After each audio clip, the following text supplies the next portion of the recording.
قرآن کریم کی فضیلت۔ لبنان کا سب سے مالدار آدمی ایمپل البستانی تھا۔ اس نے اپنے لیے ایک خوبصورت علاقے میں جو کہ بیروت کے ساحل پر واقع تھا قبر بنوائی کہ مرنے کے بعد مجھے اس قبر میں دفن کیا جائے۔ اس کے پاس اپنا ذاتی جہاز تھا اور جب دھماکہ ہوا تو وہ جہاز سمیت سمندر میں ڈوب گیا۔ لاکھوں ڈالر خرچ کرنے کے بعد اس کے جہاز کا پتہ تو چل گیا، لیکن لاش نہیں مل سکی جسے اس قبر میں دفن کیا جائے جو اس نے اپنے لیے بنوائی تھی۔ نمبر 2، برطانیہ کا ایک بہت زیادہ مالدار آدمی ایک یہودی روب تشلر تھا۔ وہ اتنا دولت مند تھا کہ کبھی کبھی حکومت اس سے قرض لیتی تھی۔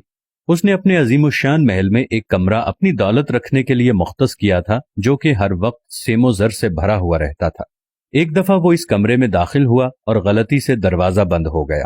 دروازہ صرف باہر سے کھل سکتا تھا، اندر سے نہیں۔ اس نے زور زور سے چیخ و پکار شروع کی، لیکن محل بڑا ہونے کی وجہ سے کسی نے اس کی آواز نہ سنی۔ اس کی عادت تھی کہ وہ کبھی کبھی بغیر کسی کو بتائے کہیں کہیں ہفتے ہفتے غائب رہتا تھا۔ جب وہ کسی کو نظر نہیں آیا تو گھر والوں نے سوچا کہ حسب عادت کہیں گیا ہوا ہوگا۔ وہ برابر چیختا رہا یہاں تک کہ اسے سخت بھوک اور پیاس لگی۔ اس نے اپنی انگلی کو زخمی کیا اور کمرے کی دیوار پر لکھا، دنیا کا سب سے مالدار آدمی بھوک اور پیاس سے مر رہا ہے۔ اس کی لاش کہیں ہفتے بعد دریافت ہوئی۔ یہ پیغام ہے ان لوگوں کے لیے جو سمجھتے ہیں کہ مال و دولت ہی ہر مشکل کا حل ہے اور دنیا کی ہر ضرورت اس سے پوری کی جا سکتی ہے۔ دنیا سے جانا ایک بہت بڑا حادثہ ہے، لیکن ہم نہیں جانتے کہ کب، کیسے اور کہاں جانا ہے۔ انسان سفر پر جاتا ہے اور پھر واپس آتا ہے، گھر سے باہر جاتا ہے اور پھر لوٹتا ہے، لیکن جب دم نکل جائے تو پھر کوئی لوٹتا نہیں ہے۔ مبارکباد کے قابل ہیں وہ لوگ جو کسی پر ظلم نہیں کرتے، نہ کسی سے نفرت کرتے ہیں، نہ کسی کا دل زخمی کرتے ہیں، اور نہ ہی اپنے آپ کو کسی سے برتر سمجھتے ہیں، اس لیے کہ ایک نہ ایک دن سب کو جانا ہے۔ ایک آدمی ٹیکسی میں بیٹھا تو دیکھا کہ ڈرائیور قرآن سن رہا ہے۔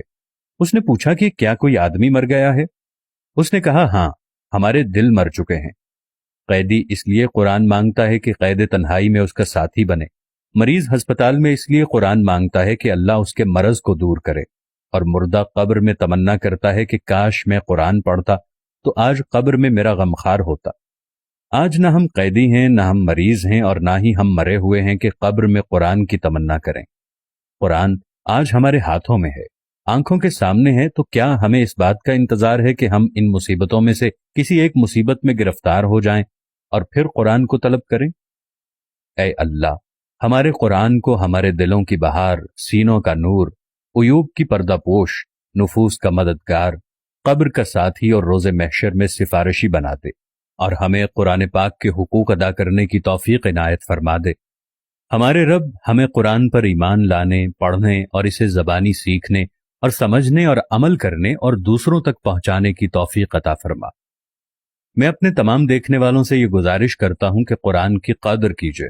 قرآن کو اپنے گھر کے اوپر والے الماری کے حصے میں رکھنے کی بجائے، کپڑے میں لپیٹ کر رکھنے کی بجائے، اپنی زندگی میں اسے نکال کر روز کا 1-2 صفحہ ضرور پڑھیں تاکہ قیامت والے دن قرآن ہماری شفاعت کا باعث بن سکے۔